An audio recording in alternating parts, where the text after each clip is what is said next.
राजकुमारी रात को जिंदा हो जाती थी पर सुबह फिर मर जाती थी। बहुत समय पहले उत्तर दिशा की बर्फीली घाटियों में बसा था एक अद्भुत राज्य, नीलकंठ नगरी। वहां के राजा विकराल सेन और रानी मालविका को जन्मी एक अनुपम कन्या, राजकुमारी यामिनी।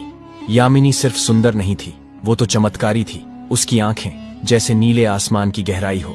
जब वह हंसती थी तो अधरों से मोती गिरते, जब वह चलती तो उसके पैरों से बेशकीमती रत्न झरते।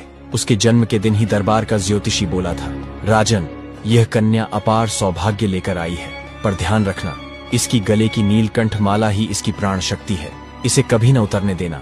राजा चौंका और तब से उस माला की रक्षा को अपना धर्म बना लिया। समय बीता और राजकुमारी 16 वर्ष की हो गई। उस दिन राजा ने उसे उपहार दिया, बर्फ से बनी हुई चमचमाती चप्पलें। यामिनी वो चप्पल पहनकर अपने साथियों संग बर्फीले जंगलों की सैर पर निकली। खुश थी, मुस्कुरा रही थी, लेकिन तभी उसका पैर फिसल गया और उसकी एक चप्पल गहरी घाटी में गिर गई। राजा को जब यह समाचार मिला तो उसने तुरंत घोषणा की, जो भी मेरी बेटी की वह चप्पल लौटाएगा उसे भव्य इनाम दिया जाएगा। दिन बीते, सप्ताह बीते, लेकिन चप्पल नहीं मिली। तभी एक दिन दूर के समतल राज्य से राजकुमार अरण्यवीर उधर से गुजर रहा था। उसे झाड़ियों में चमकती हुई वही चप्पल दिखी। उसने वह चप्पल उठाई और अपनी माँ को दिखाई। माँ ने देखा और मुस्कुरा दी, बेटा, अगर ये चप्पल इतनी सुंदर है तो जिसे ये पहननी थी वो कन्या कितनी अद्भुत होगी ना। अरण्यवीर ने तय किया, वह नीलकंठ नगरी जाएगा, इनाम लेने नहीं, उस चप्पल की असली स्वामिनी को खोजने। कई दिनों की यात्रा के बाद वह पहुंचा पहाड़ी राज्य। राजा को चप्पल लौटाई और कहा, मुझे कुछ नहीं चाहिए राजन, बस यदि आपकी बेटी स्वीकृति दे तो मैं उसका हाथ मांगना चाहूंगा।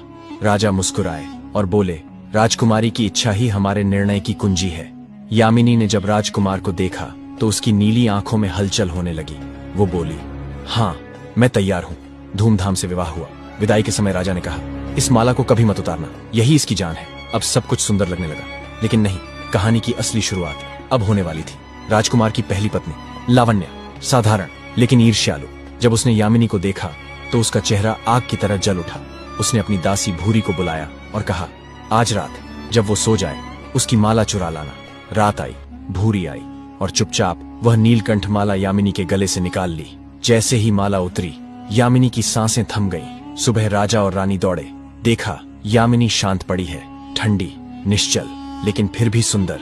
राजवैद्य ने कहा, प्राण नहीं है लेकिन देह में कोई क्षय नहीं हुआ, ये चमत्कार है। उसे मंदिर के मंडप में रखा गया।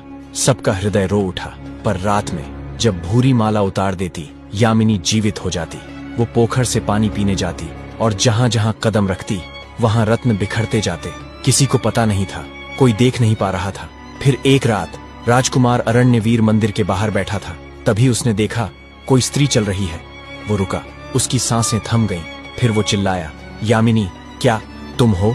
वो रुकी, धीरे से बोली, हाँ मैं हूं, मगर मैं दिन में मर जाती हूं, मेरी माला चोरी हो चुकी है।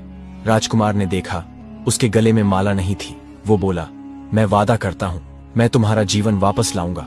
अगली सुबह राजकुमार ने सभी नौकरों को दरबार में बुलाया।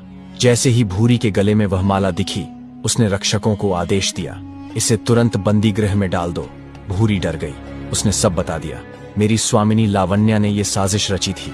राजा ने गुस्से में कहा, दोनों को जीवन भर के लिए कारागार में डाल दो। राजकुमार दौड़ा मंदिर की ओर, नीलकंठ माला को यामिनी के गले में पहनाया। क्षण भर में ही यामिनी की आंखें खुली। वो जीवित थी, वो मुस्कुरा रही थी।